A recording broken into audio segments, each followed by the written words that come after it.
कितना पैसे बना लोगे तुम इंडिया में कि तुम्हें वापस काम करने की जरूरत नहीं पड़ेगी? Money, money, money, money, money. 10 crore is that. What's the biggest mistake जो first time investors करते हैं? They start with wrong expectations.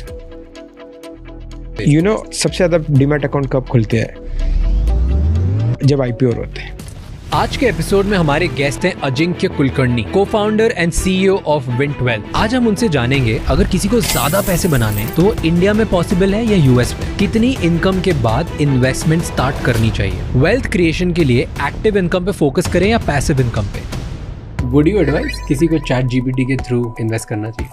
I wouldn't be against it. उसका एडवाइस धीरे धीरे सही होने ही लगेगा. It's just matter of time. Before investing, the framework होता है. टर्म इंश्योरेंस ले लो, हेल्थ इंश्योरेंस ले लो, इमरजेंसी फंड कर लो. Mutual fund versus gold. Fundamentally ये लगता है कि गोल्ड उसका कोई रियल बिजनेस वैल्यू नहीं है. जब आप स्टॉक खरीदते हो, you become owner of the company, तो उसका कोई वैल्यू है. गोल्ड आपके हाथ में ही नहीं है. हिस्टोरिकली गोल्ड ने पैसे बना के दिए लोग, जो एक्स्ट्रा पैसा बन रहा है FD में डालोगे कि बॉन्ड्स में डालोगे? अगर आपका रिस्क कैपिटल थोड़ा ज्यादा है तो आप बॉन्ड में डाल सकते हो, नहीं तो FD में डाल. एक्सप्लेन बॉन्ड और FD में क्या फर्क है? FD में रिटर्न कम है, 8%. वही बॉन्ड में 10-11% यील्ड होता है. बॉन्ड में आपको 11% 6 महीने में भी वाले भी बॉन्ड में, और FD में अगर आप देखो 3 साल ये. सैलरीड इंसान के लिए रईस बनना पॉसिबल है? हाँ पॉसिबल है. कैसे?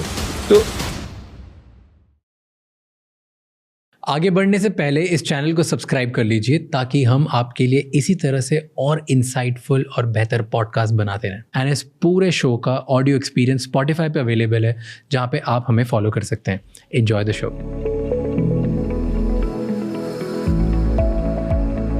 इंडिया अमेरिका, हाँ, कहाँ ज़्यादा पैसे बन सकते हैं आज?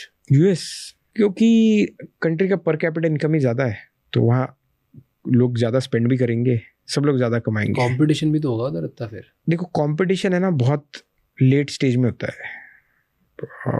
मतलब प्रॉब्ली 0.1% ह्यूमन में कंपटीशन उस लेवल पे फर्क पड़ता है. नीचे तो हसल, एम्बिशन, कौन ज़्यादा hard yards, who is showing up, who is working hard, वो मैटर करता है. So if a person works X times hard in India and works X time hard in US, he'll earn more in US. Really? Yeah.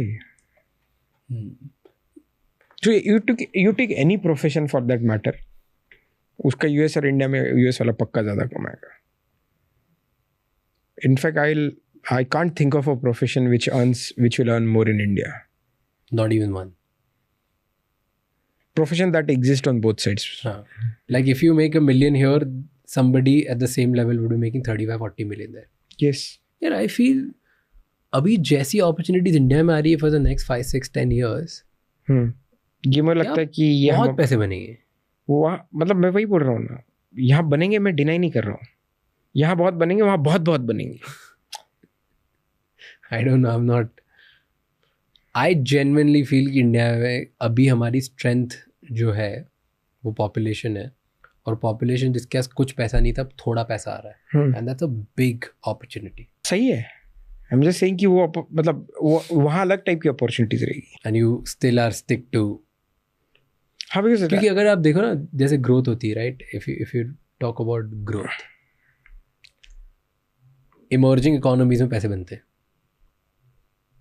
US का market 2 से 3% पे grow करता है GDP. हमारी GDP 6-7% से ग्रो कर रही है. हम बहुत छोटे हैं, वो ऑलरेडी बहुत बड़े हैं. तो ये सब फैक्टर्स भी तो है जहाँ पे we will be making way more money. तो वो ऑलरेडी एक लेवल पे पहुँच चुके हैं. यहाँ से अब कितना ही बढ़ेंगे, हम यहाँ से यहाँ जा सकते हैं. So maybe we'll make more money. But ऐसे डू यू थिंक कि लीनियर ग्रोथ होगी वहाँ पर और इंडिया में नॉन लीनियर ग्रोथ होगी? क्योंकि एक्सपोनेंशियल रिटर्न्स तो इंडिया में बनना स्टार्ट हो. नहीं, जो बंदे की नॉन लीनियर ग्रोथ होगी वो दोनों जगह होगी, क्योंकि वो बंदा ही दिमाग वाला है. अच्छा, बंदा सॉलिड है तो वो वहीं पे ज़्यादा है. हाँ, तो ऐसा नहीं होगा कि भाई वहाँ लीनियर हो रहा है और यहाँ नॉन लीनियर हो रहा है. कितने पैसे होने चाहिए जो इन्वेस्टमेंट स्टार्ट करना चाहिए? सो जैसे आपकी जब सैलरी 6 लाख है, आपका खर्चा भले 5 लाख हो रहा है, बट अगर वो आप 1 लाख सेव करके उसको इन्वेस्ट कर रहे हो ना, तो आप माइंड में like you are building that habit. इसका दूसरा ये होता है कि I know a friend of mine जिसका 50 लाख सैलरी है, बट उसका 1 लाख का भी सेविंग नहीं होता महीने का, क्योंकि वो हैबिट ही नहीं है. बाय डेफिनेशन जो पैसा है वो खर्च करने के लिए, तो खर्च करने के लिए बहुत बतेरी चीज़ें रही. होटल में जाना है, घूमना है, शॉपिंग है, शूज़ है, मतलब हाँ, खर्चा रुकने नहीं वाला. और मतलब आप उसको FD कर लो, या वो आप किसी को मतलब मम्मी पापा के अकाउंट में डाल के रख दो, उसके रिटर्न से आपका कोई लाइफ चेंज नहीं होने वाला, बट वो खर्च करने की आदत पड़ गई तो फिर वो आपका लाइफ ठुक गया. It is very hard to fix it 10 years after. I believe कि जब तक तुम 1 लाख रुपये महीना नहीं कमा लेते ना, हाँ, तब तक इन्वेस्टमेंट मत सोचो, खुद पे इन्वेस्ट करो. वो पूरा जो पैसा होता है, जो भी 10-20-30% जो बच्चा तुम्हारी इनकम में से, वो खुद पे इन्वेस्ट करना चाहिए, अपस्किल करना चाहिए, सीखना चाहिए. So in that my mind is investment. So I am saying कि कोई 1 लाख वो फालतू चीज़ों पे खर्च नहीं होना चाहिए. हाँ, so that's what my mindset is also, कि अगर आप 1 लाख तक नहीं कमा रहे हो, अगर आपकी सैलरी 30,000 है, 40,000 है, 50,000 है, विच इज़ ओके, उसमें से 10-20-30% जितना बचा सकते हो ना, डालो खुद को अपस्किल करने में. Yes. कुछ नई स्किल सीखने में. मे बी एआई का ट्रेंड चल रहा है, एआई सीख लिया. Marketing Yes. चल रहा है, मार्केटिंग सीख लिया. कंटेंट सीख लिया. कुछ भी, जस्ट लर्न और किसी ना किसी तरह से वो स्किल से इतना कमाने लग जाओ कि 1 लाख रुपये महीना बनने लग जाए. हाँ. फिर सोचो इन्वेस्टमेंट, स्टॉक्स, मार्केट, whatever. तो आप सेविंग करो, उसको इन्वेस्ट करो. इन्वेस्ट खुद पे करो, अपस्किलिंग के करो, या बैंक में डालो. एंड मेरे ख्याल से थोड़ा खर्चा भी करना चाहिए लोग.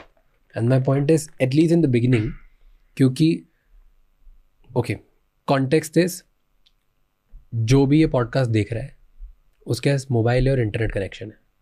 अगर इतना है तो आई एम श्योर कि तुम्हारे घर वालों ने खाने का सॉर्ट कर दिया है, भले गांव में, शहर में, कहीं पे भी खाने का सॉर्ट कर दिया. तभी तुम्हारे पास इतने पैसे कि तुम डेटा ले, और अगर तुम्हारे पास खाने के पैसे नहीं और उसके बाद भी तुम मोबाइल लेके डेटा लेके गिरो तो तुम ऑलरेडी बेवकूफ़ हो, तुमको कोई इन्वेस्टमेंट नहीं बचा सकती. राइट. अगर खाना सॉर्ट हो गया है एंड दैट इज सॉर्टेड हो, घर वालों ने वो चीज़ें सॉर्ट कर दी, तो देन अब तुम्हें और सीखने में इन्वेस्ट करना चाहिए. थोड़ा खर्चा लाइफ जीने में करना चाहिए, नई जगह पे जाके करना चाहिए, एक्सपीरियंसेस पे करना चाहिए, खुद की स्टाइल पे करना चाहिए. क्योंकि इन सब से you will get to know a lot about yourself and a lot about new things, जिसकी वजह से शायद तुम 4 नई चीज़ें सीखोगे, जिसकी वजह से अपॉर्चुनिटीज़ खुलेंगी. अगर तुम सिर्फ एक क्लोज रूम में, एक बंद कमरे में अगर तुम बैठे रहोगे और तुमने कुछ नहीं किया और तुम 30-40 हज़ार रुपये कमा रहे हो और सिर्फ वहीं पे पैसा आ रहा है, वही तुम 1,000 रुपये, 2,000 रुपये, 5,000 रुपये मैक्स तुम बचा पा रहे हो इसमें से, और 5,000 रुपये से तुम बाहर आके अपॉर्चुनिटीज़ भी एक्सप्लोर नहीं कर रहे, कॉन्फ्रेंसेस में भी नहीं जा रहे, नए लोगों से भी नहीं मिल रहे, तो तुम वहीं रह जाओगे. You need to go out and actually live a little to experience new things, to find out new opportunities and broaden your horizon. नहीं तो नई लोग, नई अपॉर्चुनिटीज़, नए टाइप के बिजनेसेस, नई टाइप की चीज़ें तुम्हें पता भी नहीं चलेगी. यार मुझे ऐसा लगता है कि उसके के लिए खर्चा करने की ज़रूरत नहीं है. अगर तुम्हारा माइंडसेट है, वो सब मोबाइल में अवेलेबल है, रेडिट पे बहुत है, you can join. You need to go out. Not necessary. मतलब feed off energy from other people. हाँ, वो होगा. But I'm saying you don't need to spend for that is my point. हाँ. But do that. My point is, पैसे नहीं तो time तो spend कर ही लो उसमें, क्योंकि हाँ. सो आई एम सेइंग कि अगर आपका 40,000 सैलरी मतलब 5 लाख है, तो आप अगर जो की question you should ask is कि मेरा सैलरी 10-12 लाख कैसे होगा. एग्जैक्टली. उसके लिए जो लगता है वो करो. या राइट. 100%. टेल मी, ज़्यादा पैसे, ओके, ज़्यादा रईस आदमी कैसे बन सकता है? एक्टिव इनकम से कि पैसिव इनकम से? किस पे फोकस करना चाहिए? Generational income. अब वो नहीं है, क्या करें? बैठे रहे.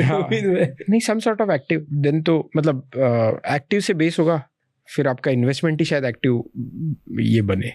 But tell me, active income, passive income, what are your views? लोग इतना फोकस करते हैं पैसिव इनकम. पैसिव इनकम तभी बनेगा ना जब आपके पास बेस हो. जीरो का पैसिव इनकम जीरो ही रहेगा. तो पैसिव इनकम फायर जैसा ही है. मतलब आई डोंट रियली ये कि कितने पैसे बनाने के बाद लोगों को सोचना भी स्टार्ट करना चाहिए पैसिव इनकम के बारे में. मुझे लगता नहीं कि पैसिव इनकम की वजह से आपका रिटायरमेंट जल्दी होता है. वाई? बिकॉज वो मैटर करने के लिए आपको बहुत पैसा लगाना पड़ता है, उसके लिए बहुत सैलरी चाहिए और बहुत सेविंग चाहिए. मतलब ये मतलब I am again falling back to the same principle. भाई, पैसा बहुत कमाना पड़ेगा तो, और बहुत सेव करना पड़ेगा. अब उसको स्टॉक मार्केट में लगा दो, या किसी एसेट में लगा दो, इक्विटी में लगा दो, बॉन्ड में लगा दो, पैसिव इनकम पे लगा दो. ये सब ऑप्शंस हैं आपके पास. बट अगर पैसा ही नहीं हो आदमी, उसका क्या तो पैसिव इनकम बनेगा. व्हाट आई हैव हर्ड कि एक अगर इंसान को बहुत ज़्यादा रईस बनना है तो एक वेल्थ ट्रायंगल होता है. तो वेल्थ ट्रायंगल तीनों जगह आपको ग्रो करना चाहिए. Right. So one is passive income, one is active income, and other is capital gains. तो ये तीनों आपका बराबर तरीके से यार, तो आपकी कैपिटल ग्रोथ होती है, पैसिव इनकम होती है और एक्टिव इनकम होती है, तीनों चलते जाना चाहिए, तो आप पैसे बहुत कमाते हो। मुझे लगता है अगर आपको इतने आउटसाइड आउटकम चाहिए, राइट, उसका जनरल सॉल्यूशन नहीं होगा, वो कभी पॉडकास्ट में नहीं बाहर आएगा। मतलब जैसे अगर मुझे वो चाहिए, आपको वो चाहिए, तो we will sit with somebody who specialises in that, who would understand us, our need, our risk profile, our tolerances, our future. अगर बहुत बड़ा वेल्थ आउटकम चाहिए और वो बताएगा कि ये होगा, मतलब for you it will be very different, right. It could be कि यू माइट से कि 5 साल बाद शायद podcasting as a industry down turn लेगी, तो I will not be earning this much. Could be, I'm saying it is, I wish people have that problem. That means they are already in good place, right? If you have this problem, how to create massive wealth, that means you have done already like the basics and you are already earning enough. Now you are not saying कि मैं fire कैसे हूँ, you are saying मेरे को massive पैसा चाहिए। तो आपका शॉर्ट तो है। अब ये अगर ये नहीं भी आता massive पैसा, तो भी आपका कोई बहुत ज़्यादा ये नहीं होने वाला। तो और उसके बहुत स्पेशल सॉल्यूशन होंगे।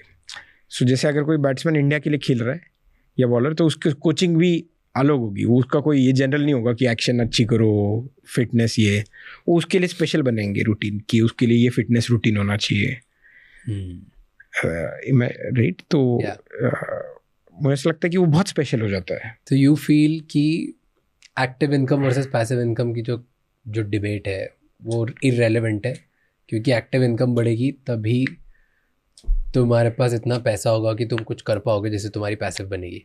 कोई साइड में ऐसा नहीं होता automatic and all of that, जो इतने गेट क्विक रिच स्कीम्स बताते हैं। देखो पैसिव इनकम सेफली आपका 10-11% बनेगा, बट जो गेट क्विक रिच स्कीम्स होती है वो मतलब वो करते रहे लोग, मतलब उसमें the house wins, right, casino, वो उसमें बहुत क्लियर है कि गेट क्विक में broker wins, the house wins. उसमें कुछ लोग बहुत ज़्यादा कमाएंगे। फ्यूचर्स, ऑप्शन ट्रेडर्स, सेम, मतलब इन माय माइंड FNO, ये real money gaming and crypto are all same. मतलब उसको करने, मतलब there can be scientific ways of doing it, but majority जनता 99% उसको गेट रिच क्विक की तरह ही करती है। हाँ, and they lose money, who wins is the house wins. तो पैसिव इनकम बनाने के जो शॉर्ट तरीके हैं वो सब में हाउस विल विन। यस, वो मुझे तो लगता है नहीं कि वो ये सब passive. When people think of passive, they think कि कोई जगह रेंट पे ले लेंगे, those are legit passive income, but for that passive income to matter you need a lot of active investment और लॉट ऑफ सेविंग कि 1-1.5 lakh rent आए। So I am just saying कि अगर आपको महीने का 1 लाख चाहिए, तो आप ये पकड़ लो पैसिव इनकम 10% से ज़्यादा तो नहीं आएगी कहीं। तो साल का 12 लाख चाहिए, तो 1 करोड़ 20 लाख का सेविंग है। वो सेविंग आएगा कहाँ से? उसके लिए अर्निंग करना पड़ेगा। तो पहले अर्निंग में फोकस। हाँ, चलो अब अर्न करने लग गए, तो अर्न करने के बाद FDs में लगाना चाहिए कि बॉन्ड्स में लगाना चाहिए? FDs वर्सेस बॉन्ड्स, ऑब्वियसली मतलब each has its own benefit, but उसके पहले भी 2-3 स्टेप आई विल, मतलब बिफोर इन्वेस्टिंग, कि वेरी सिंपल द फ्रेमवर्क होता है एक, कि term insurance, the framework, term insurance ले लो, हेल्थ इंश्योरेंस ले लो, इमरजेंसी फंड कर लो। Explain emergency fund versus insurance. Emergency fund is आपकी जॉब चली जाए, तो आपके पास 6 महीने का तो पैसा होना चाहिए। So it doesn't like stop your peace, it's not for your health, और it's not for your health. It could be job गई, कहीं कुछ भी हो गया, मतलब there are like lot of कोई लो प्रोबेबिलिटी इवेंट हो गई, आपका एम्प्लॉयर बैंकरप्ट हो गया, सैलरी भी नहीं दे रहा, कल से आना पड़ा, ये सब मतलब लेजिट कुछ भी, मतलब दैट वे अगर वो आपके पास वो 6 महीने का ये बन गया ना, तो आपका पीस तो बन जाएगा to think actually long term. Okay, so सबसे पहले term insurance, health insurance and emergency fund sort कर लो। Yes, that is first step. Yes, then second step is कि अब आपको डिसाइड करना आपका जो एक्स्ट्रा पैसा बन रहा है हर महीने 10,000, 50,000, 1 लाख, 2 लाख जो भी बन रहा है, यस, वो FD में डालोगे कि बॉन्ड में डालोगे? अगर आपका रिस्क एपेटाइट थोड़ा ज़्यादा है, बहुत ज़्यादा नहीं, स्टॉक इतना भी, इक्विटी इतना भी नहीं, अगर थोड़ा ज़्यादा है तो आप बॉन्ड में डाल सकते हो, नहीं तो FD में डाल दो। एक्सप्लेन बॉन्ड और FD में क्या फ़र्क है, कितने कितने रिटर्न्स आते हैं, दोनों के लॉसेस क्या है और पॉजिटिव्स क्या है? ठीक है, ये हम विन 12 पे भी FD ऑफर करते हैं, बॉन्ड्स भी ऑफर करते हैं। अगर FD में देखा जाए तो हम स्मॉल फाइनेंस बैंक एफडी जो करते हैं वो अभी कभी 8% दे रही होगी, बॉन्ड्स 10-11% यील्ड देते हैं। एफडी में यह है कि 5 लाख तक डिपॉजिट इंश्योरेंस में वो कवर्ड है, तो बैंक भी डूब गई तो आपका पैसा सेफ है। बॉन्ड में ऐसा कुछ नहीं, बॉन्ड हम ऐसे ही लाते हैं कि जहाँ हमें कंफर्ट है रिस्क पे, हम जहाँ खुद का भी पैसा लगा रहे हैं एज ए कंपनी, वही बॉन्ड लाते हैं। होता क्या है बॉन्ड और होता क्या है एफडी? एफडी तो सबको पता है, बॉन्ड इज कोई कंपनी लोन उठाती है, तो जैसे आप लेट्स से अगर if you take housing loan, then उसका लोन का जैसे ईएमआई होता है, सिमिलर बॉन्ड है ये कि सिक्योर बॉन्ड होता है, उसमें कोई कोलैटरल होता है। जैसे आपका हाउसिंग लोन है जैसे सिक्योर लोन, तो उसमें हाउस कोलैटरल, यहाँ कुछ बॉन्ड में कोलैटरल होगा।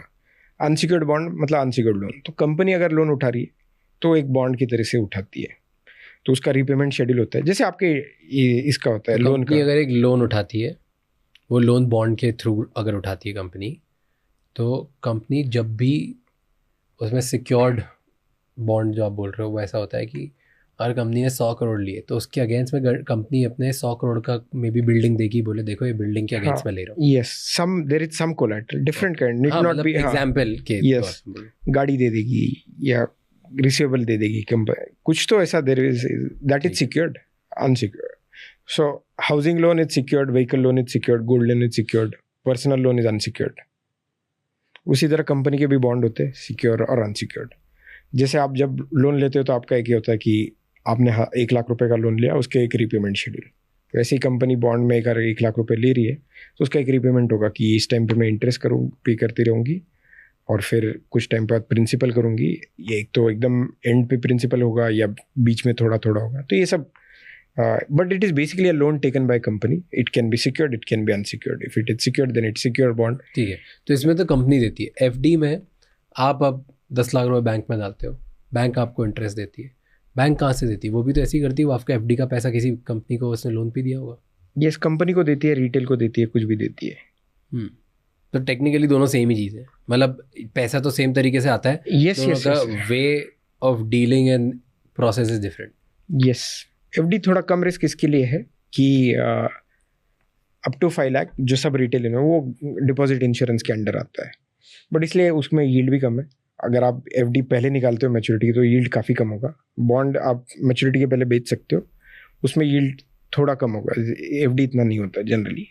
एफडी के एडवांटेजेस ये है कि 5 लाख तक मिल जाएगा। डिसएडवांटेज क्या है? एडवांटेजेस और एक बताता हूँ एफडी का। एफडी इज़ गारंटेड लिक्विडिटी, तो आप कभी जाके बैंक से पैसा ले सकते हो। बॉन्ड में आप तभी बेच सकते हो मैच्योरिटी के पहले जब कोई खरीदने वाला हो, जनरली होता है खरीदने वाला, but it's not, somebody is not guaranteeing you that liquidity. और कब तक, कितने टाइम का होती है मैच्योरिटी पीरियड बॉन्ड की यूजुअली? अच्छा, हम विन 12 पे जो बॉन्ड करते हैं वो 2-3 साल के ऊपर रहते नहीं है, सो सब 2-3 साल से कम ही होते हैं। राइट फ्रॉम 3 मंथ्स भी रहते हैं बॉन्ड। तो ये एफडी में है कि गारंटेड लिक्विडिटी है। बॉन्ड में दिन निकालना चाहो निकाल लो, बॉन्ड में 2-3 साल के लिए पैसा अटक सकता है। हाँ, अभी तक तो नहीं अटका हमारे यहाँ, बट मैं बस बता रहा हूँ कि there is generally a buyer, we help you find buyer, मिल जाता है, बट अभी तक मतलब वो ये होता है। एफडी में रिटर्न कम है, राइट? तो ये स्मॉल फाइनेंस बैंक एफडी 8% की है, वो और भी कम होने के चांस है। अगर आपकी नॉर्मल बैंक एफडी आप देखोगे तो 6-6.5% की है। वही बॉन्ड में 10-11% यील्ड होता है। और एफडी में अगर आप देखोगे 8 साल के जो है 8% वाली यील्ड ये वो काफ़ी लंबी मैच्योरिटी की होगी, 3 साल। ये बॉन्ड में आपको 11% 6 महीने में भी वाले भी बॉन्ड होंगे। क्यों नहीं डालते लोग बॉन्ड में पैसा जब 11% रिटर्न मिलता है? तो नहीं पता, और एक तो नहीं पता, और दूसरा ये for long time this were only accessible for rich nice. तो ये जो लिस्टेड बॉन्ड्स हैं उनमें मेजॉरिटी ऑफ बॉन्ड में till 2022 minimum investment was 10 lakh, completely out of reach. In 22 SEBI reduced it to 1 lakh, and now in 24 second half it reduced to 10,000. तब 10,000 रुपये वाला भी बॉन्ड ले सकता है? हाँ, 6 महीने का बॉन्ड ले सकते हो जिसमें आपको 11% साल के हिसाब से इंटरेस्ट मिलेगा। तो 10,000 रुपये डाल दिए और मैं साल की 11% रिटर्न मिल सकता है। इट्स फिक्स रिटर्न और is there any up and down? It is fixed, but it's not guarantee. मतलब वो गवर्नमेंट की गारंटी जैसे होती है एफडी में 5 लाख तक, कि यहाँ कंपनी की गारंटी, अगर कंपनी डिफॉल्ट कर गई तो आपको पैसा कम मिलेगा, नहीं मिलेगा, वो पॉसिबिलिटी है। बट वो हमारे जैसे इवेंटुअल प्लेटफॉर्म में हम क्या करते हैं कि we are not a market place कि कोई भी बॉन्ड लगा दिया। हमारी खुद की रिस्क टीम है, हम वही बॉन्ड लाते हैं जहाँ हम अपना 2% इन्वेस्ट करते हैं बॉन्ड में, होल्ड टिल मैच्योरिटी करते हैं। तो एज इफ हम एक्चुअली अपना पैसा लगाते हैं, तो हम ऐसा ही बॉन्ड लाते हैं जो हमें कंफर्ट है अपना पैसा लगाने के लिए। तो अभी तक हमने 4,000 करोड़ के बॉन्ड बेचे हैं, उसमें से 2,000 करोड़ टाइम पे रीपे भी हुए, but we haven't seen any default. कितने परसेंट डिफॉल्ट होते हैं बॉन्ड्स?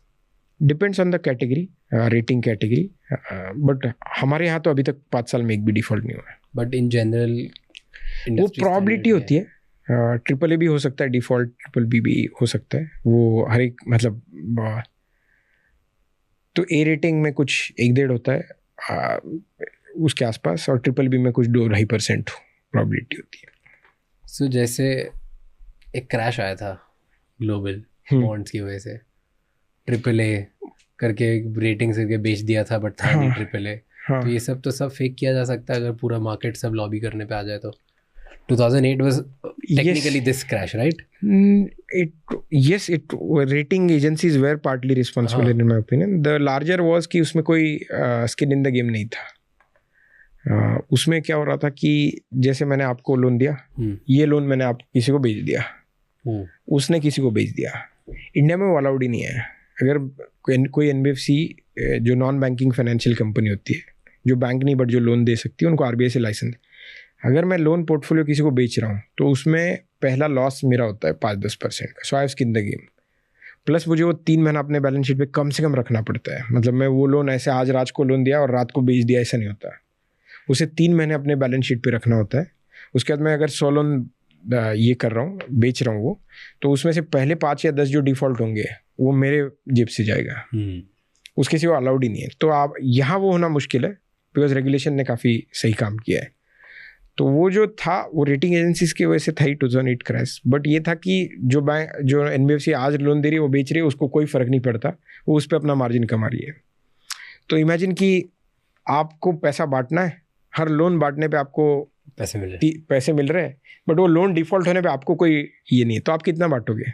बहुत, जितना बांट सकते हो, राइट। तो वही हो रहा था। तो फाइनली एक दिन पार्टी खत्म हो गई और क्राइसिस आ गया। बट इंडिया में मुझे लगता नहीं कि वैसा होगा, मेनली बिकॉज ऑफ रेगुलेटरी काफ़ी स्ट्रॉन्ग है। तो FD वर्सेस बॉन्ड में you would choose bond? Because I run Wind12, तो मतलब मुझे तो पता है कि हम जो बॉन्ड ला रहे हैं और मेरा रिस्क एपेटाइट है, तो मैं वही डालता हूँ, मैं FD में नहीं डालूंगा। बट अगर ये देखो, ये बहुत इन्वेस्टर स्पेसिफिक है, अगर आपको रिस्क ही नहीं लेना डालो FD, तो डालो FD। बट FD में 5 लाख रुपए से ऊपर डालने में तो रिस्की है ना, अगर डिफॉल्ट हो जाए तो। यस। FD का डिफॉल्ट रेट क्या होता है? बैंक डूबने नहीं देता RBI जनरली, बहुत कम होगा, बट हुआ ऐसे नहीं है जैसे PMC बैंक हुआ। हुआ है पहले, तो होता रहता है। तो obviously I'm not an advisor here, but unless it's HDFC, ICICI, Kotak, SBI type of bank, 5 lakh से ज़्यादा तो नहीं डालना चाहिए। क्यों? स्कैम्स हो सकते हैं, मतलब यू नेवर नो। फाइनेंशियलाइजेशन जब होता है ना, तब लोग काफ़ी दूर हो जाते हैं मतलब रियल बिजनेस से, तो वो अंदर क्या चल रहा है आपको कोई आइडिया नहीं है। जो बहुत सारे 5 लाख से ज़्यादा नहीं डालना चाहिए एक बैंक के, तो 25 FD ले लो 5-5 लाख की, कर सकते हो। बट वो मतलब हाँ, जैसे ये 3 बैंक तो RBI ने बोला कि ये कंट्री के लिए इंपॉर्टेंट है, HDFC, ICICI, SBI। तो वहाँ तो मुझे पता है कि वहाँ RBI इतना ध्यान देगा, और वहाँ डूब रहे, वो डूब गए तो कंट्री डूबना, राइट। तो हाँ, तो कहीं भी लगा लो, हाँ, पैसे तो फिर तो कहीं भी लगा लो तो बहुत। तो बट बियॉन्ड दैट नहीं पता, मतलब और ना कोई डिलीजेंस कर रहा है। जैसे हम बॉन्ड में हम खुद का डिलीजेंस करते हैं, खुद का पैसा लगाते हैं, तो हम पूरा छान के देखते हैं कि क्या है क्या नहीं। मैं पर्सनली बॉन्ड में लगाता हूँ, बट इसका मतलब ये नहीं कि मैं हर एक को बोलूँगा बॉन्ड में लगाओ। मैं इनफैक्ट किसी का अगर रिस्क नहीं है तो मैं बोलूँगा मत लगाओ बॉन्ड में।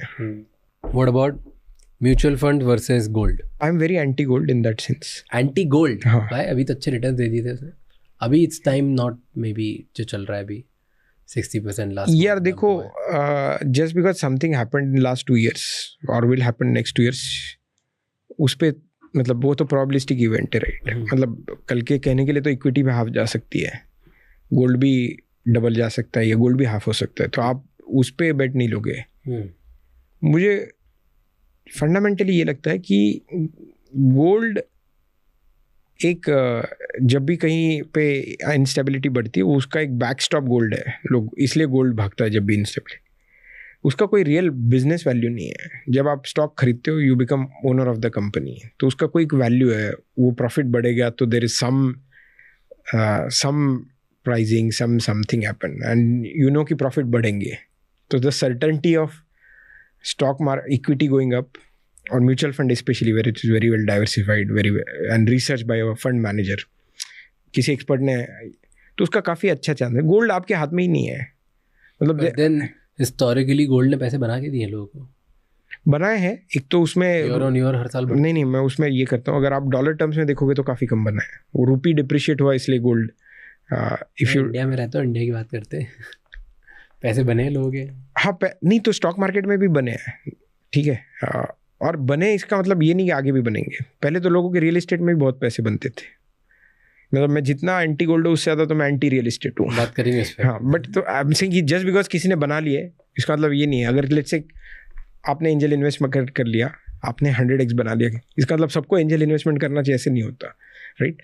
तो आप देखो कि हाई प्रोबेबिलिटी क्या है, तो मुझे लगता है कि वो in terms of that high probability equity mutual fund is much better compare to gold. And again, nobody knows the future. I'm just talking about SIP in mutual funds वो ज़्यादा better है than gold.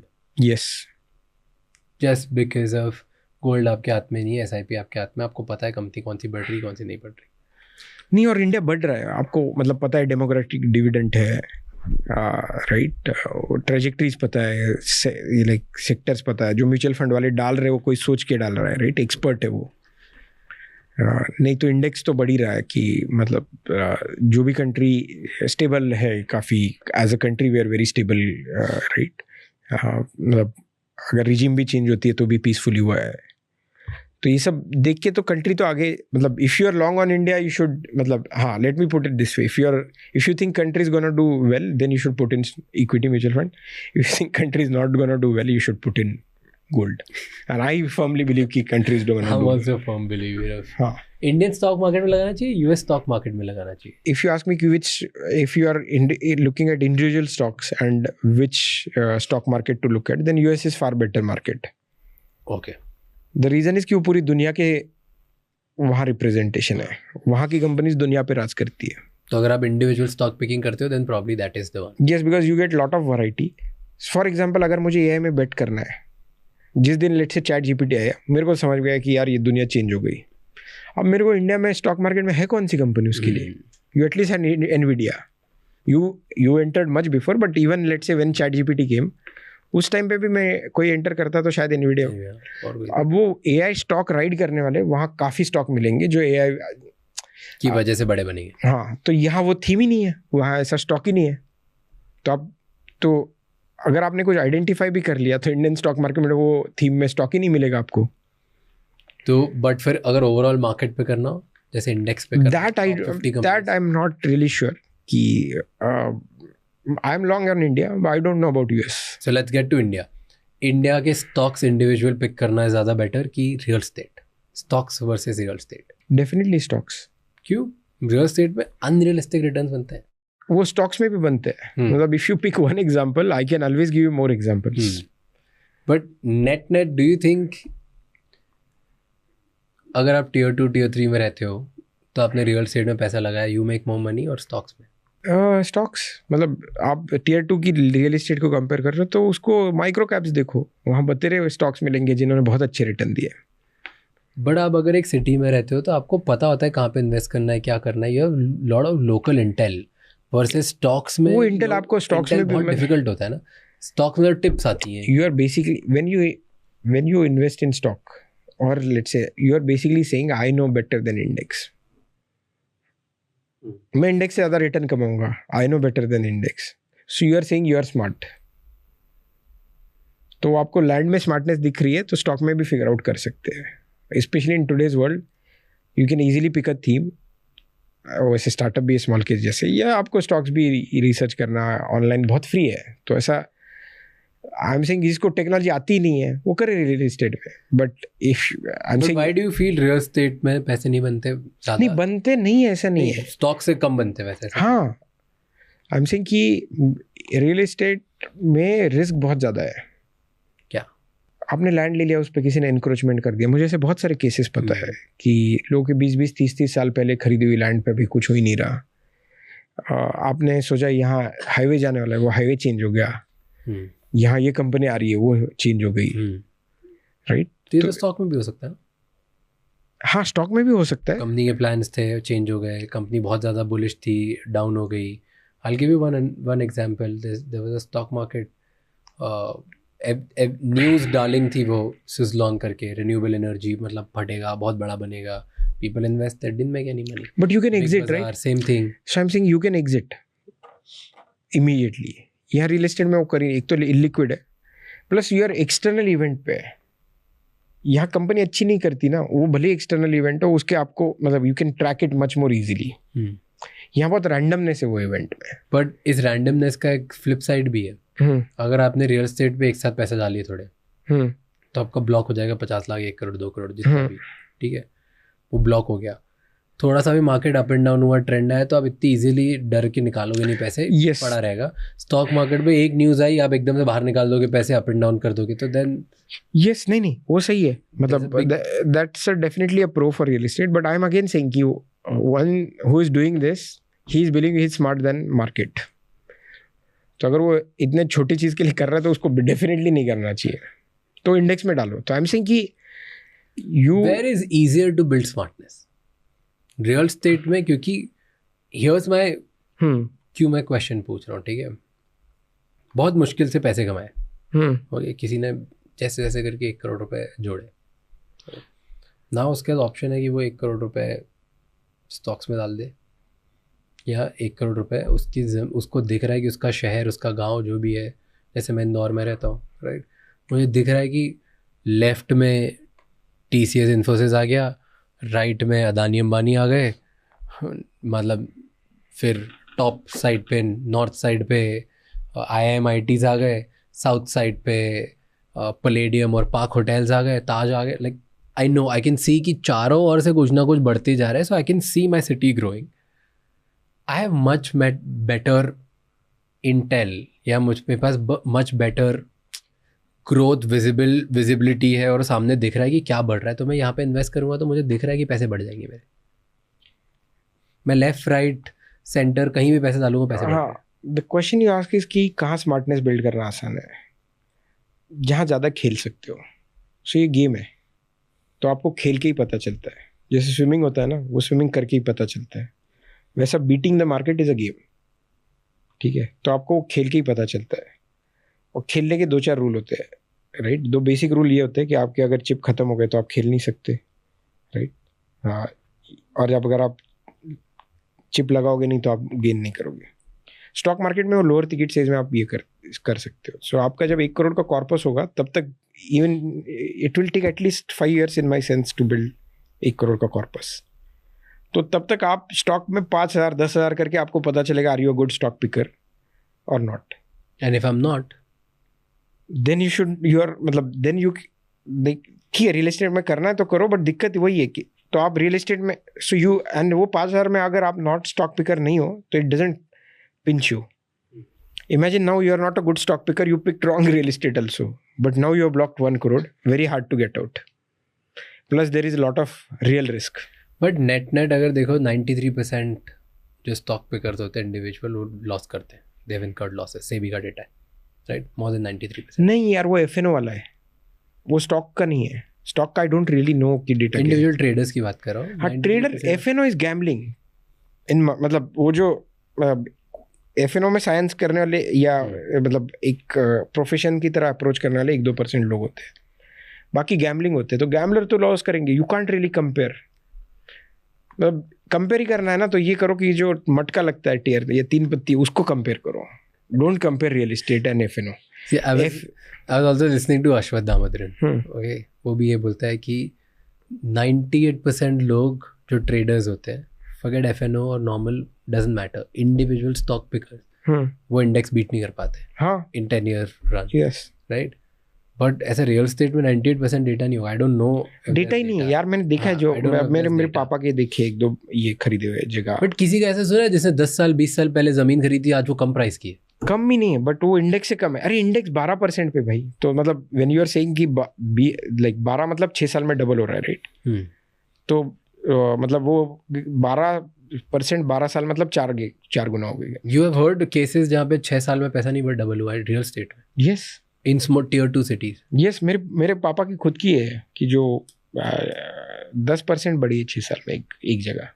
So you are saying कि अगर बहुत local data हो और आप market से स्मार्ट हो और रियल स्टेट में तब पैसे बनते हैं, तो आप सेम स्केल मार्केट में स्टॉक मार्केट में लगे वहाँ पे भी कमा सकते हो। यस, देखो मैं तो ये देखूंगा कि मेरे को रिस्क एपेटाइट बढ़ाना है ना, तो मैं उसको मिटिगेट भी करूंगा। सो जनरल प्रिंसिपल क्या होता है फाइनेंस में कि अगर आप हाई रिटर्न चाह रहे हो ना, तो आप हाई रिस्क ले ही रहे हो। एफडी से बॉन्ड में आ गए तो आपने रिटर्न ले लिया, रिस्क ले लिया। इक्विटी में गए और रिस्क ले लिया। अ गुड फाइनेंशियल प्रोडक्ट है जहाँ रिस्क आप अच्छी तरह मैनेज कर पाते हो। तो बॉन्ड में किस तरह की एक्सपर्ट हम करते हैं, plus there is rating sector, you can build. Equity में वो म्यूचुअल फंड वाला कर सकते हैं कि वो आपके लिए कोई एक्सपर्ट। अगर आप खुद स्टॉक में कर रहे हो तो आप बोलोगे मैं 5 स्टॉक में कर रहा हूँ, कम प्राइस से चालू कर रहा हूँ। वो रियल एस्टेट में करना बहुत मुश्किल है। I am saying there can be a really good real investor if your base, anybody can, like let me put it, if you have 100 crore to bet, then probably real estate and stock market are equal, because you can buy 50 lakh ki 10 properties and see how it works. You can buy 50 lakh ki 10 stock and how it works, and you, while buying that 50 lakh also, you'll build a hypothesis why this will grow 2x 3x in certain time period. वो 10 बेट करके आप सीखोगे वो game, और फिर आप अच्छे player बनोगे। छोटे कॉर्पस पे नहीं करना चाहिए। अब आपके पास वो कॉर्पस नहीं है, अगर आपके पास है 1 करोड़ और रियल एस्टेट का एक ज़मीन ढंग का कोई 50 लाख के नीचे में, मतलब बहुत मुश्किल होता है, तो आप लोगे और 5 साल बाद पता चलेगा। वो स्टॉक आप 5,000 से चालू कर सकते हो, तो 5-10 स्टॉक में 50,000 लगा दिए, वो वर्स्ट केस आप 50,000 लूज करोगे, but you will know whether you are good for it और not. But if you have big money then real estate makes sense. हाँ, तो डज इट और नो?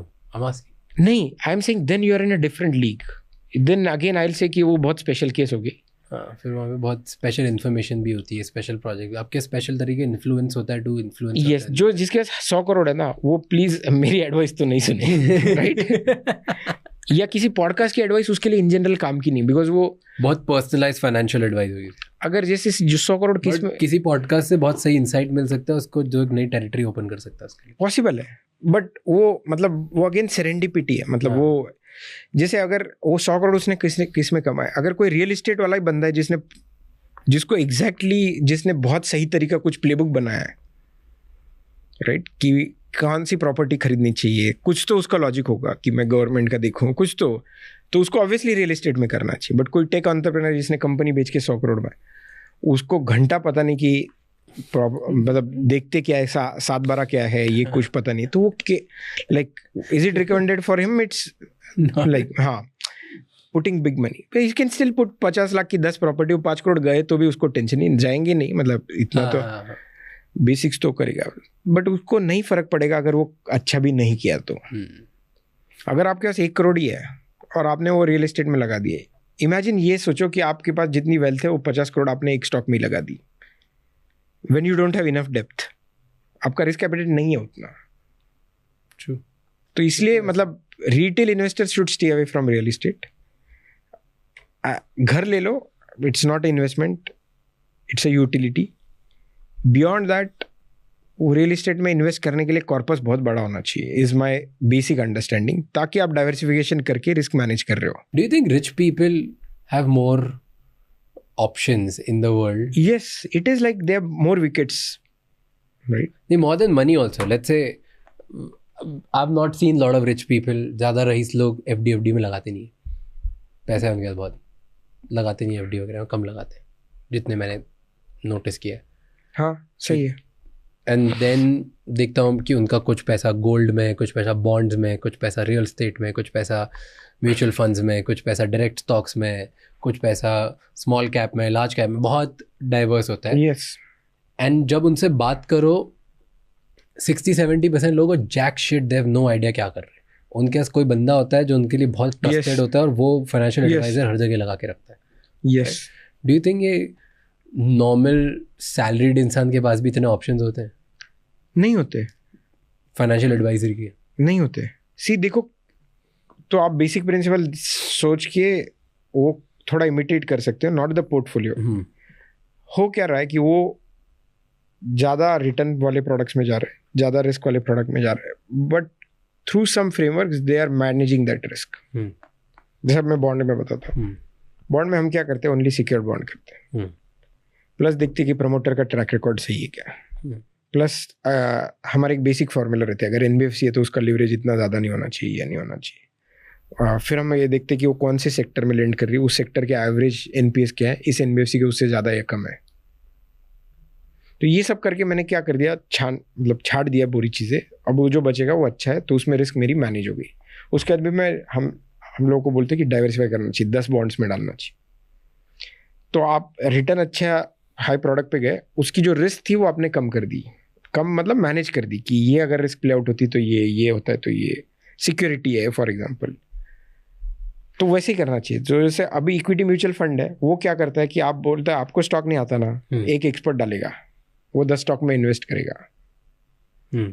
तो वहाँ रिस्क मैनेज हो गई कि अगर आपने एक ही स्टॉक में डाला और वही बैंकरप्ट हो गया तो प्रॉब्लम है। तो एक तो म्यूचुअल फंड मैनेजर डालता है, वो एक्सपर्ट की तरह डालता है, तो वो एक तो बैंकरप्ट होने का धोखा काफ़ी कम हो गया।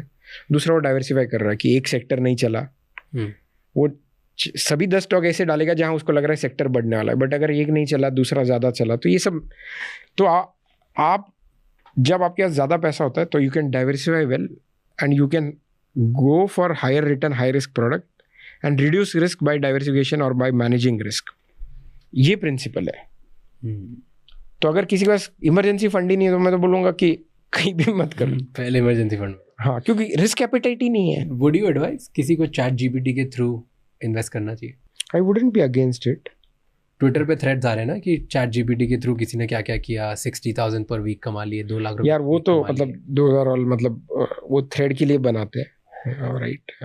वो कंटेंट के हुक्स होते हैं भाई, you produce content, so you know. तो I don't produce fake content. नहीं, आई एम सेइंग कि वो नहीं, either you are genuine, but there are lot of people who produce fake content. तो वो उसमें मतलब trust level थोड़ा तो ये मुझे नहीं पता कि किसी ने लिखा मैं $60,000 कमा रहा हूँ, ये सब मतलब वो बकवास होता है। आई एम सेइंग कि with small quantities there is no harm in trying.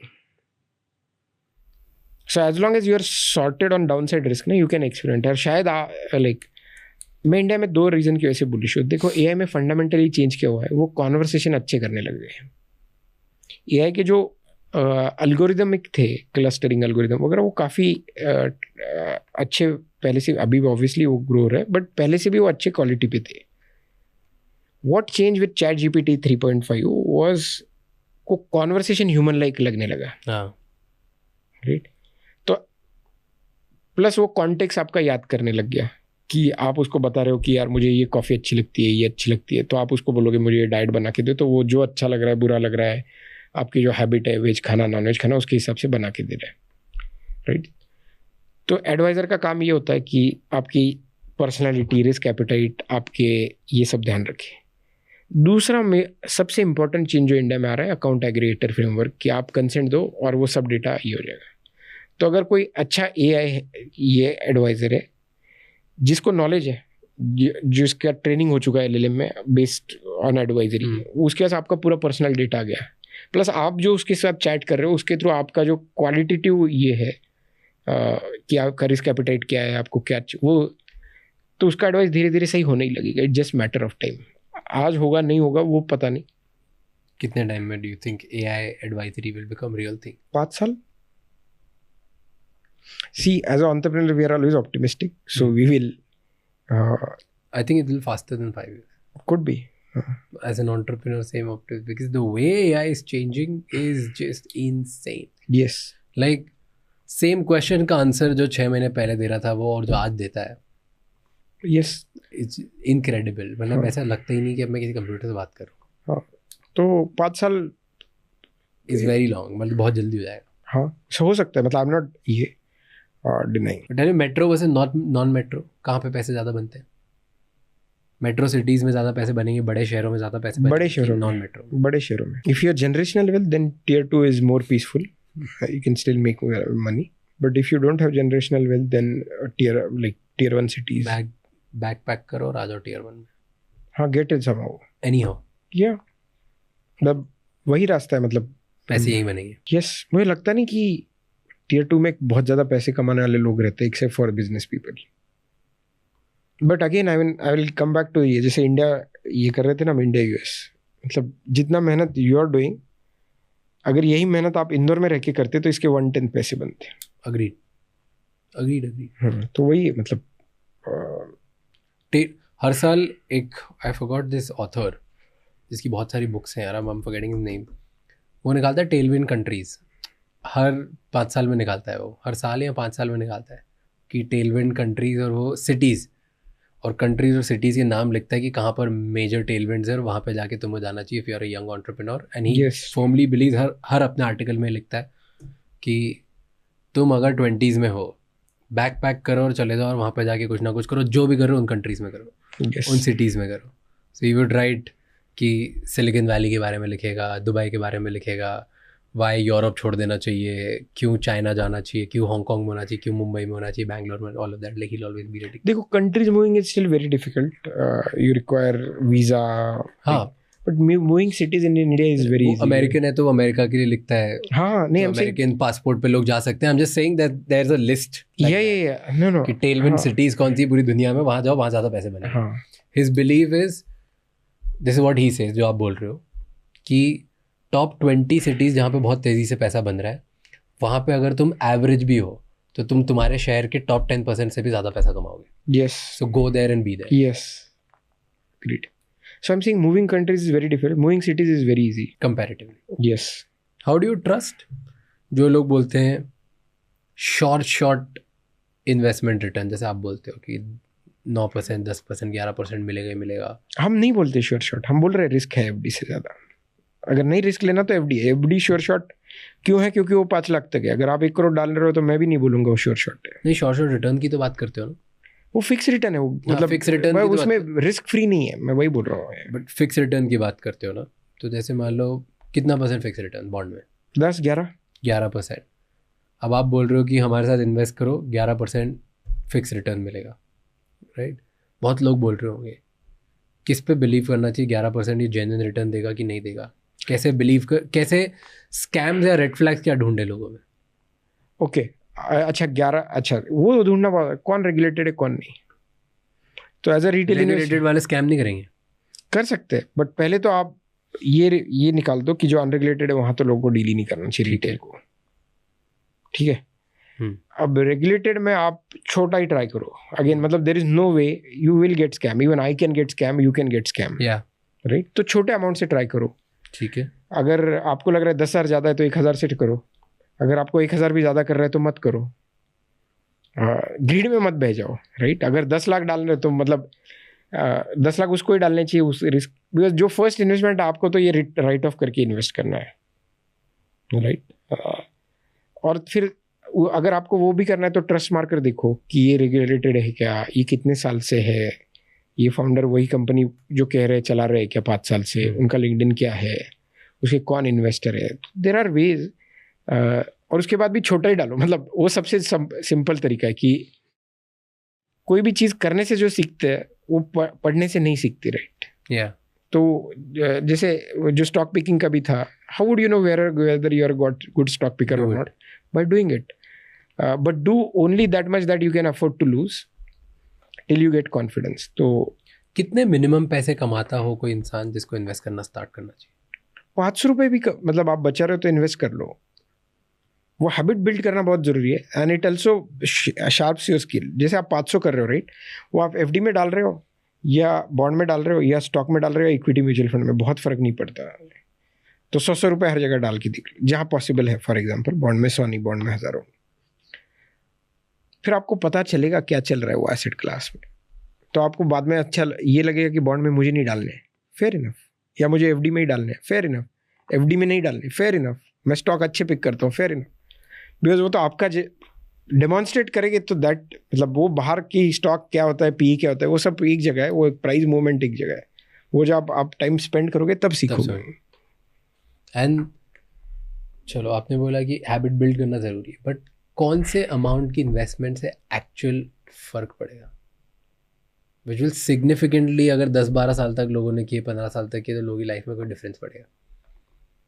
यार 10-12 साल आप करोगे तो आप कितने से भी चालू करोगे वो पक्का फर्क पड़ेगा, बिकॉज आप सीखोगे ऐसी जर्नी में ना. इट्स बेसिकली सेइंग कि राज को कब एक पॉडकास्ट करना, एक पॉडकास्ट पे कितना पैसा मिलेगा तो सेंस बनेगा.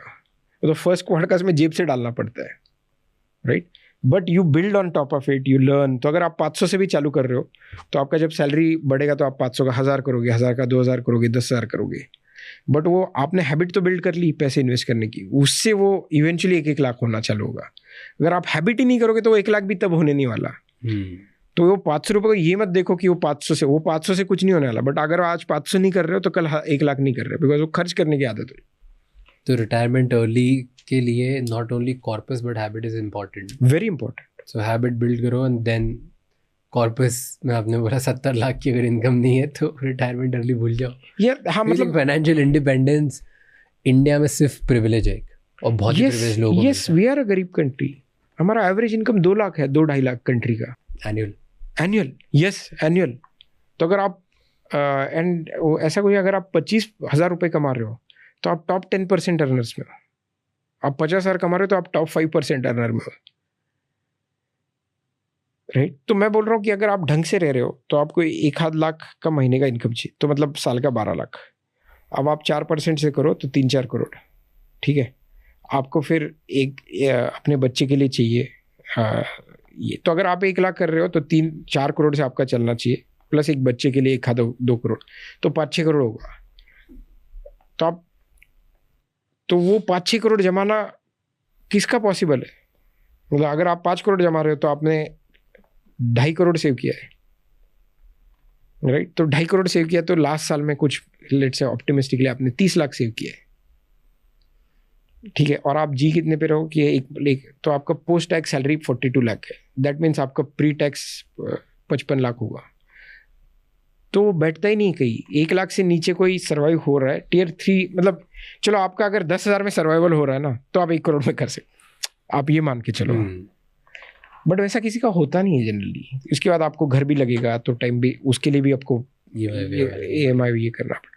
तो वो अमाउंट सब 5-10 करोड़ के ऊपर जाता है और वो 50-60 लाख के ऊपर सैलरी जाती है. तब तक ये बैठता नहीं है realistically. Theoretically one can say कि somebody can survive in 10,000, so he needs 1 lakh per year, or so he can survive in 15 lakh of corpus, or not actually चलो 30-40 लाख का कॉर्पस जो भी है. बट एक सैलरीड इंसान के लिए इंडिया में रईस बनना पॉसिबल है? हाँ पॉसिबल है, लॉट मोर पॉसिबल. कैसे? वही कि मतलब see once you start breaking down you will at least know I have to reach there, so you will start preparing. But 70 lakh salary थोड़ी होती लोगों की यार होगी ना, अभी नहीं. इंडिया डेवलप हो रहा है, 10 साल बाद तो 70 लाख. आपका ऑडियंस क्या होगा एवरेज 25, 26, 30, तो 40 के एज तक 70 लाख पहुंचेगा तो 45-50 में रिटायर होगा. उसको कहाँ आज रिटायर होना है? और नहीं उसका हुआ 40 में रिटायरमेंट, बट वो प्लान करेगा तो 45 में होगा, 50 में होगा, नहीं तो 60 में होगा. बट होगा तो सही. अगर वो प्लान ही नहीं करेगा तो उतना भी नहीं होगा. तो what fire does is it's also very good motivator. It sets a goal कि भाई मुझे ये सैलरी चाहिए या ये कॉर्पस चाहिए, उसके लिए ये सैलरी चाहिए. आपका मैथ भले ऊपर नीचे हो but at least you will start moving. somebody who thinks about fire has much better finances than somebody who doesn't, because you will end up spending. I also believe if you're salaried employee अगर तुम और तुम किसी fast growing startup में जाते हो जहाँ पे पैसे बन रहे हैं, तुम्हें फाउंडर पे भरोसा है, तुम्हें इंडस्ट्री भरोसा है, जहाँ पे तुम देख रहे हो ईयर ऑन ईयर ग्रोथ हो रही है, और तुम अगर टॉप 100 एम्प्लॉयज़ के पहले आ जाते हो, लाइक 100 टॉप 100 एम्प्लॉयज़ में अगर तुम होते हो तो भी तुम्हारे पैसे बनाने की अपॉर्चुनिटी बहुत स्ट्रांग हो जाती है, बिकॉज स्टॉक ऑप्शंस या एक्विजिशन या IPO पे तुम बहुत पैसे कमा लोगे. यस, बिकॉज दैट्स सैलरीज बढ़ेगी, मैनेजमेंट में तुम्हारे पहुंचने के चांसेस फास्ट हो जाएंगे. यार मुझे क्या लगता है पता है, वो सही है, उसका भी एक प्लेबुक है and we can discuss that. हाँ, और ESOPs में भी तुम्हारे बहुत पैसे बन सकते हैं, because that's I think that's a much wiser thing to do if only you can understand कि तुम्हारी स्किल अलाइन हो रही है वो कंपनी से. हाँ, और वो कंपनी की ग्रोथ भी हो रही है, वो मरने वाला स्टार्टअप नहीं है. यस, तो उसका एक सिंपल प्लेबुक है. But I am just saying कि कई लोग स्टार्टअप के लिए बने ही नहीं रहते। वो नॉर्मली सैलरी भी, मुझे पता है, मेरे काफ़ी कॉर्पोरेट में दोस्त थे, और पहले तो ये होता था कि आपका पेडिग्री अच्छा चाहिए कॉलेज, अभी तो वो भी कॉर्पोरेट से भी कम हो रहा है। If you perform really well, मुझे काफ़ी 1-2 दोस्त पता है जिनका 50 लाख प्लस सैलरी है, जो IIT से नहीं पढ़े, जो एक नॉर्मल इंजीनियरिंग कॉलेज से पढ़े और उनका हुआ है। नाउ कमिंग टू स्टार्टअप, मुझे लगता है उसका भी मतलब स्टार्टअप में आपका टॉलरेंस फॉर अनसर्टेनिटी ज़्यादा होना चाहिए। तो जाके ट्राई कर लो, अगर अच्छा लग रहा है startup, then there is a clear play book. वो है कि थोड़ा लेट चालू करो और हर एक एक्सपीरियंस लेवल के बाद अर्ली मूव करते रहो स्टार्टअप में, राइट? मतलब सपोज आपने ज्वाइन किया, यूनिकॉर्न में ज्वाइन किया, 1-2 साल के बाद आपका एक्सपीरियंस भी बढ़ गया, आपका स्किल सेट भी हो गया, go to $500 million company, then go to $200 million company, go to $100 million company. ये होते होते क्या होगा, आपका एक्सपीरियंस बढ़ रहा होगा, आपको, आप अच्छे ऑपरेटर बन गए, आपकी ESOP भी बढ़ते जाएंगे एंड आपका जजमेंट भी बढ़ता जाएगा। और may be join a very young startup and stick with them for a long time.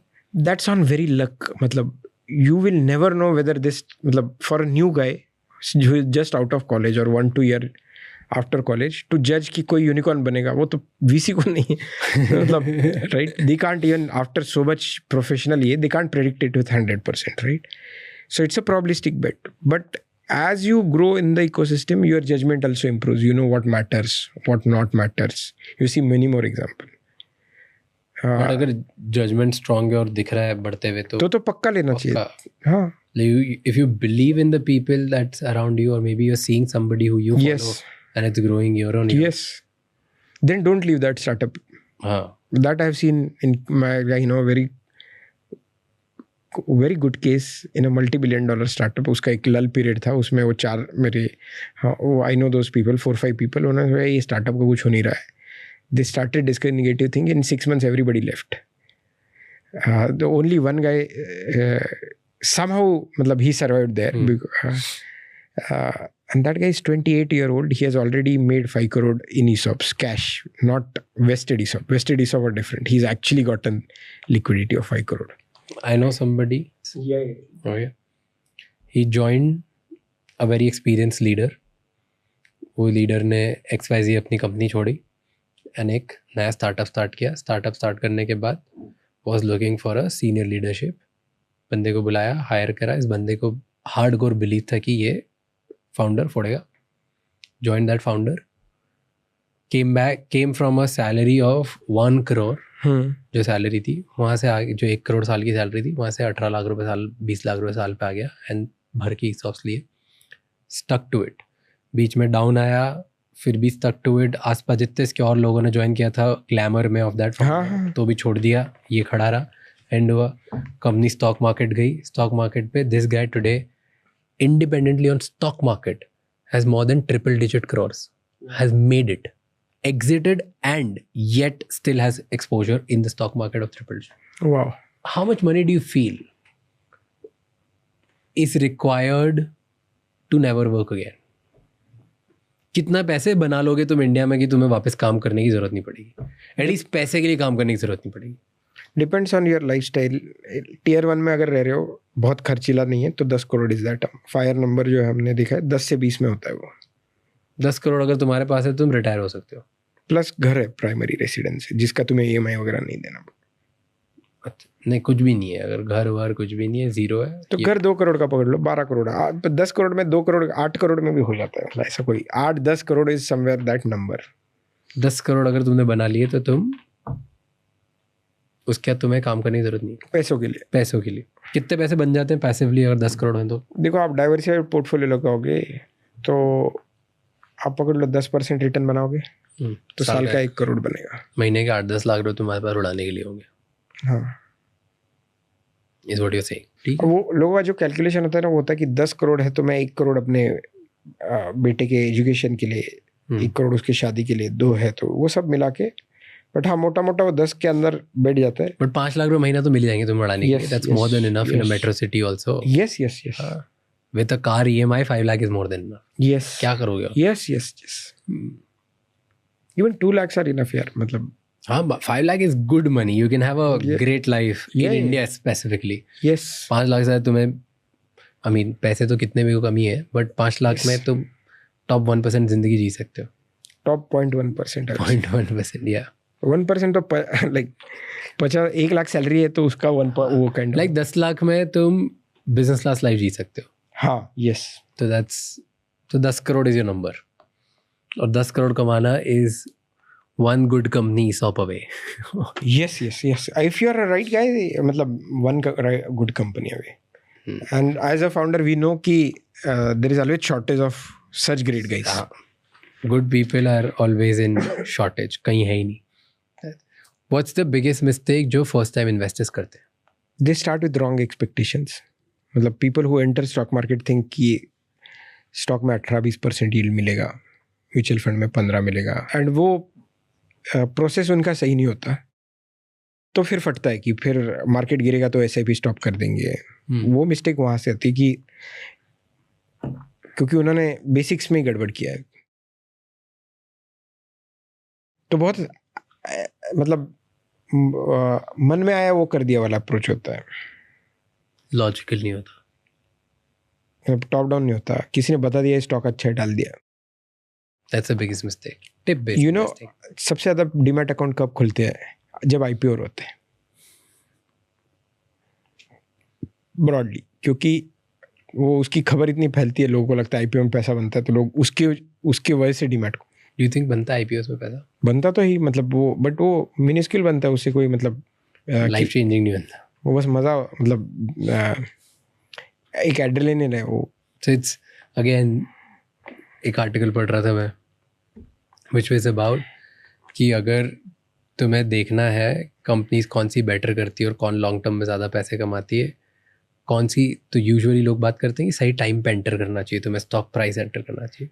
And then जो 2-3 बड़े मार्कर्स होते हैं जिसको लोग देखते हैं, एक कि कंपनी में मैनेजमेंट चेंज कब हो रहा है, वो टाइमिंग मैच करते हैं. कंपनी की बड़ी न्यूज़ कब आ रही है, वो टाइमिंग करते हैं.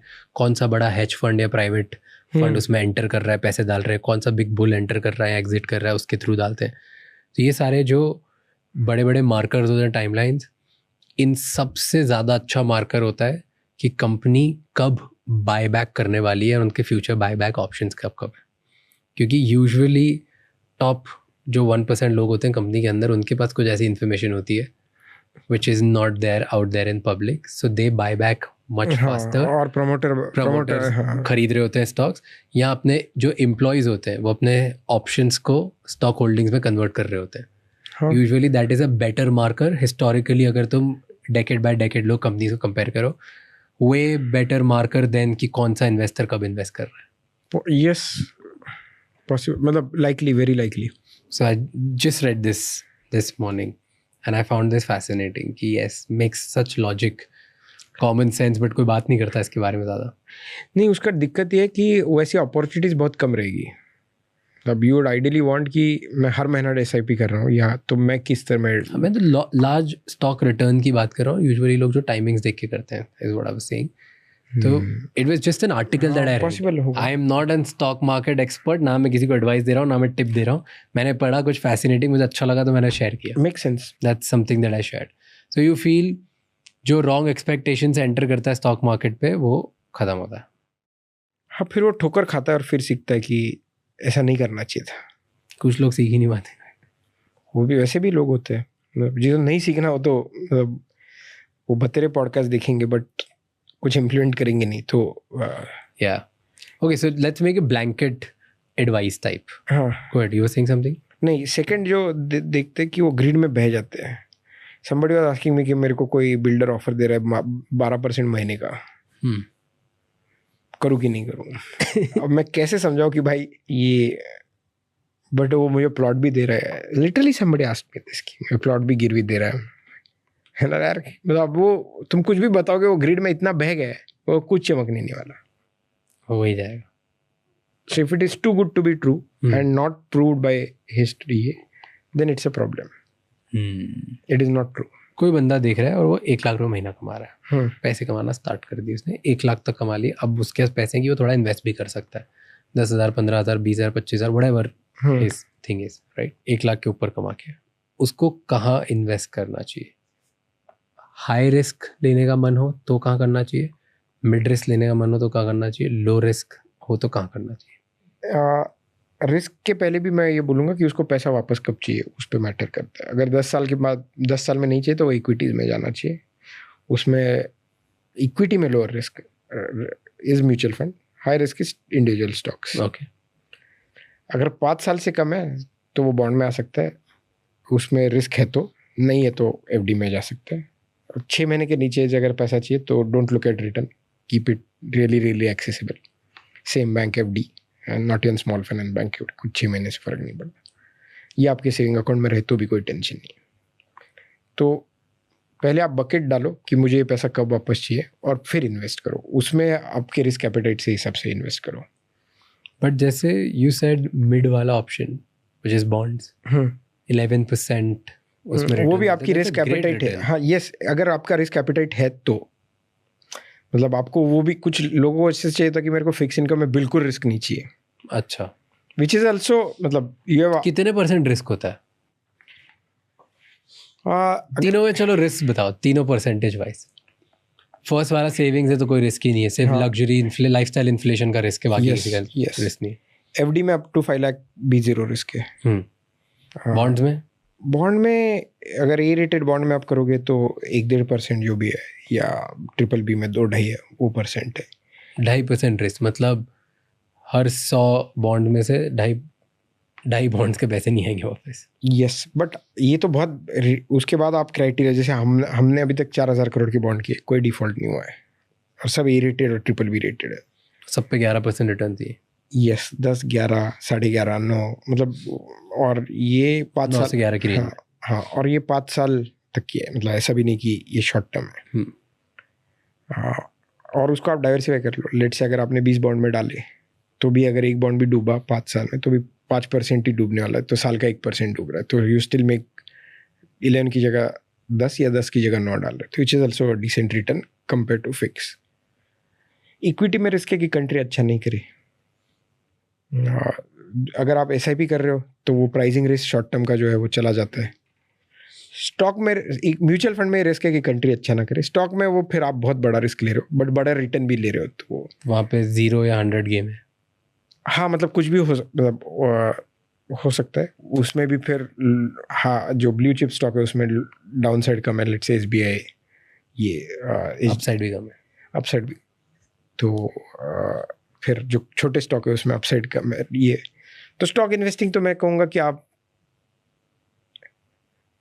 छोटा ही चालू करो, फिर आपकी जैसे लर्निंग बनेगी, और हर एक का एप्टीट्यूड अलग रहता है, and then you double down. And that actually this is not for stock, it's true for bond. FD में नहीं, क्योंकि FD is very clean and up to 5 lakh. ये बॉन्ड में इनफैक्ट स्मॉल फाइनेंस बैंक की FD जो हम offer करते हैं उसमें भी छोटा ही चालू करो, जस्ट बिकॉज 5 लाख 5,000 डाल के तो देखो क्या होता है। बॉन्ड में भी डालना है 5,000 10,000 डाल के तो देखो, फिर सीखोगे। मतलब हम जो बता रहे हैं या कोई भी एक्सपर्ट कुछ भी बता रहा है, वो एक रिस्क है, उसका एक रिस्क का ये है, डिस्क्रिप्शन है, राइट? बट वो तो आप फील करोगे तभी आपको रिस्क पता चलेगा। तो इक्विटी म्यूचुअल फंड में भी 1,000 का SIP करो, 5,000 का SIP करो, देखो क्या होता है, फिर आपको कॉन्फिडेंस आएगा कि यार मुझे यहाँ डालना है, नहीं डालना है, फिर जो करना है करो। तो ऐसे 25% डाल के रखो, क्योंकि उससे शुरुआत में, स्टार्टिंग पॉइंट में, फिर आपको जैसे एसेट आगे पीछे करना है आप कर लो। I just love you didn't mention gold in your set at all. Gold I'll say कि 5-10% कर सकते हो हेजिंग के लिए। रियल एस्टेट तो नहीं, मतलब क्योंकि मतलब जो मैं, अगर जिसके पास 10 करोड़ है वो कृपया कोई एक ऑफलाइन अच्छा एडवाइजर ढूंढ ले और उसके साथ ये सब डिस्कस करे। मतलब हाँ, ये तो मैं इसलिए लोगों को बता रहा हूँ कि जो can not afford 1 lakh rupees paying to good advisor per year. अगर आज ही कोई 20 साल 20 समथिंग इंसान देख रहा हो और वो 6 लाख रुपए साल कमाता है, वो 6 से 12 लाख उसको अगर जाना हो तो कौन सी 3-4 टॉप स्किल्स है जो उसे सीखनी चाहिए? ChatGPT अच्छा यूज़ कर ले। आप ChatGPT को पूरा इन्फो दे दो कि मेरा ये प्रोफेशन है, मेरी ये बैकग्राउंड है, मेरा ये स्किल सेट है, मेरे बारे में दोस्त अच्छा बोलते हैं, अब मुझे सैलरी 6 से 12 करनी है, एंड मेरे को क्या करना चाहिए। It will give you lot of action plan, lot of resources to read. If you chat enough for 2-3 hours, you will get enough material to take the first step. And you learn on the go. I don't think 2-3 घंटा भी करने की जरूरत नहीं है. हाँ, मतलब मैं तो एक्सट्रीम बोल रहा हूँ. हाँ, तो अगर उसके बाद एक्शन की कमी रह जाएगी. रास्ता तो है. तो 6 से 12 तो इतना ही काफ़ी है. 12 पहुँचना. ChatGPT पर सीख जाओ बस. और फ्री, नॉट इवन पेड. आपको $20 भी देने की जरूरत नहीं है. True. For a long time, I was using ChatGPT free version, and it was good enough for me. I use it like anything. तो for so many things. Yes. तो now तो I validate my thesis. जो मेरा decision होता है मैं उसको validate करता हूँ. मैं उसको बोलता हूँ फॉर में खेल और अगेंस्ट में खेल और मेरे को बता क्या करो. हाँ, तो जो यूज़ करेगा वो सीखता जाएगा. तो वो 6 से 12 उसमें आ गए. 12 में पहुँचते पहुँचते आपकी इंडस्ट्री डिफाइन हो जाती है. आपको भी थोड़ा अंदाज़ा होता है कि इंडस्ट्री कैसे वर्क करती है. बिकॉज आपने 6 से 12 या 4 से 12, 3 से 12 जंप मारा है. भले ही 5 साल लगे हो, बट आपको आइडिया तो है कि क्या करने से मेरे को ग्रोथ मिलती है. तो उसके बाद इंडस्ट्री अगेन ChatGPT बता देगा. ये आपके connects, because now you are already in industry, so you know how industry works. Then talk to people, like have close proximity to people who have higher salaries. उनसे secrets निकलेंगे, वो game के tips निकलेंगे, tactics निकलेंगे. True, good thing. हाँ, तो I think और कोई स्किल्स की सीखने की जरूरत नहीं. वो ChatGPT बता देगा तुम्हारे जॉब के अकॉर्डिंग कौन सी स्किल्स है वही सीख. यस. एंड 12 से 36 में आप इंडस्ट्री में आ गए हो. उस इंडस्ट्री कुछ मतलब नाउ यू हैव टू 12 से 36 is you become top 10% of the industry. तो पेशेंस चाहिए एक. तो ये 12 से 36 ऐसा 2 साल में नहीं होगा, शायद 5 साल लगे, 7 साल लगे. बट यार आज पॉसिबल है 3 साल में करना. वो सबके लिए नहीं. मैं बोल you need lot of serendipity for that. मैं एम सेइंग 7 साल 8 साल में तो मतलब even if you are unlucky हो जाना चाहिए. हाँ, but I am telling you in 3 to 4 years at least जिस इंडस्ट्री में हम है in the content world today, हाँ, वो इट इज़ पॉसिबल. अगर तुम एफर्ट मारते हो ना सही से, it's not difficult to go from 50,000 से 50,000 से 3 लाख 4 लाख सैलरी जाना in 3 years is not a big. No, I'll let me put it this way. आपको इंडस्ट्री पता है. You should know at least 10 people जिनका सैलरी 36 लाख के ऊपर है. Study their journeys, you will get your answer. True. It is industry से. Content में अगर कोई 50,000 पे है या 1 लाख पे है और उसको 3 लाख पे पहुंचना है, उसको 3 लाख वाले 10 लोग पता चल गए, तो वो जर्नी से वो सीख लेगा कि उन्होंने क्या क्रैक किया, उनमें क्या अच्छा है कि उनको ये होता है. अग्रीड. तो ये स्टार्टअप में भी होगा. मतलब प्रोडक्ट में है तो प्रोडक्ट में होगा, कोडर है तो कोडर होगा, मार्केटिंग है तो. अग्रीड. तो like just study 10 cases deeply, figure out what they did right and do that. And most of the time it will be sharpening of skills. So it will require some time to get that like right. True. Well, perfect. Thank you so much for answering all my questions and having a conversation with me. No, my pleasure. Thanks for having me. Thank you so much ये episode and तक देखने के लिए. अब आपको 3 चीज़ें करनी है. सबसे पहले इस चैनल को सब्सक्राइब कर लो, क्योंकि जितना आप सब्सक्राइब करोगे उतने ही बेहतर और वैल्यूएबल गेस्ट हम ला पाएंगे आपके लिए. नंबर 2, मुझे कमेंट्स में बताओ इस एपिसोड में आपको क्या अच्छा लगा और क्या गंदा लगा, ताकि हम वो मिस्टेक्स रिपीट ना कर पाए. एंड कौन से ऐसे गेस्ट हैं जो आप देखना चाहते हो वापस हमारे पॉडकास्ट पे, ताकि हम उन्हें लेके आएँ और आपको ज़्यादा से ज़्यादा वैल्यू दे पाएँ. एंड नंबर 3, ये एपिसोड किसी एक इंसान के साथ ज़रूर शेयर करना, क्योंकि one conversation can change someone's life. I'll see you next time. Until then, keep figuring out.